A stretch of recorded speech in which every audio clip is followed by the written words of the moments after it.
وہ ایک پیر صاحب تھے، میں نام نہیں لیتا، وہ کہتے تھے یہ دولت بڑی بری چیز ہے، تو وہ اس کو ہاتھ نہیں لگاتے تھے، کہتے میں نے دولت کو ہاتھ نہیں لگانا۔ تو انہوں نے چھوٹی سی ایک چمٹی رکھی ہوئی تھی، چمٹا نہیں ہوتا جس طرح، تو وہ اس سے پیسے پکڑتے تھے، کہتے اس کو میں نے ہاتھ نہیں لگانا، یہ گندی چیز ہے۔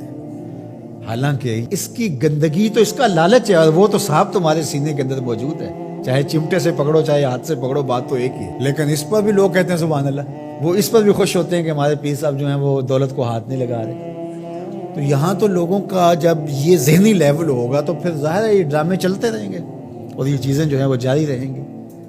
تو اللہ کی حلال کردہ چیزیں، ہم ایک دفعہ ایک تقریب میں گئے تو بعد میں کھانا لگا، تو صاحب خانہ نے اپنی بساط کے مطابق کھانا رکھا، تو ایک صاحب تھے وہ اپنے آپ کو صوفی کہتے تھے، تو وہ کہنے لگے کہ آپ کے گھر میں کوئی لسی ہے؟ تو وہ ظاہر میں کہنے لگے کہ نہیں، تو کہتے چلو سادہ سادہ پانی لے آؤ، تو وہ پانی لے آئے، کہتے ہیں اب وہ سرخ مرچیں تھوڑی سی لے آئے، وہ سرخ مرچیں لے آئے، تو اس کے اندر گھول کر کے تو وہ روٹی کو ڈبو کے کھا رہے تھے۔ میرے ساتھ 3-4 طالب علم تھے، تو میں نے ان کو ہاتھ سے اشارہ کیا کہ یہ چاہ رہے ہیں کہ پوچھیں کہ حضرت یہ کیا ہے، تو میں نے کہا آپ نے بھی نہیں پوچھنا، لیکن خود ہی پھر کوئی 5-7 منٹ کے بعد وہ میں اصل سبزیاں گوشت کچھ بھی نہیں کھاتا، بس یہ لسی لے لیتا ہوں، اس میں یہ تھوڑا سا مرچیں ڈال لیتا ہوں اور روٹی سے، میں یہی میرا 12 سال سے یہ عمل ہے، نہ پھر لسی ملے تو پھر اس طرح پانی میں۔ تو وہ اس کے بعد وہ میرے تاثر لینا چاہ رہا تھا، میں نے کہا کہ میں تو اللہ کی ہر حلال شے کھا لیتا ہوں، میرے اللہ نے جو حلال کیا میں سب کھا لیتا ہوں۔ ان کی تو وہیں آواز نکل گئی۔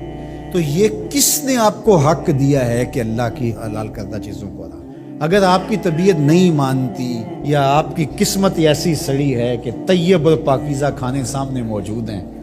اور آپ نے جو ہے وہ مرچیں ہی کھانی ہیں تو کھائیں، آپ اس کو تصوف سمجھتے ہوں گے، ہم اس کو آپ کے لیے اللہ کی طرف سے سزا سمجھتے ہیں۔ تو یہ خود ساختہ چیزیں ہیں، تو اللہ نے کیا فرمایا؟ اے ایمان والو، جو حلال اور طیب چیزیں ہیں، جو اللہ نے تمہارے لیے حلال کی ہیں، جو اللہ نے تمہارے لیے پاکیزہ چیزیں پیدا کی ہیں، ان کو کھاؤ۔ اللہ اکبر۔ تو جس طرح شریعت اسلامیہ نے اس بات پر ممانعت کی ہے کہ کسی کو حق نہیں پہنچتا کہ اللہ کی حرام کردہ چیز کو حلال بنائے کسی ہیلے بہانے سے یا کسی طریقے سے، اسی طرح کسی حلال کو بھی حرام بنانے کا کسی کو حق نہیں ہے کہ جس چیز کو اللہ نے حلال رکھا ہوا ہے، پاکیزہ بنایا ہوا ہے، اس کو اپنے اوپر حرام کر دے۔ یہ شیطان کی پیروی ہے کہ خود کہنا کہ میں اس کو اپنے اوپر حرام کر لیا۔ تم کون ہوتے ہو اپنے اوپر حرام کرنے والے، جب تمہارے خالق نے تمہارے اوپر حرام نہیں کیا ہے؟ ہاں، اگر کسی چیز کی طرف مزاج کسی کا نہیں ملتا، اور وہ بہت ساری سبزیاں ہیں، بعض کا تو ماں کو شام کو مسئلہ ہوتا ہے، کھانا پکائیں تو میرا یہ بچہ یہ چیز نہیں کھاتا شوق سے، اور فلاں بچہ یہ نہیں کھاتا، تو وہ ایک الگ چیز ہے۔ وہ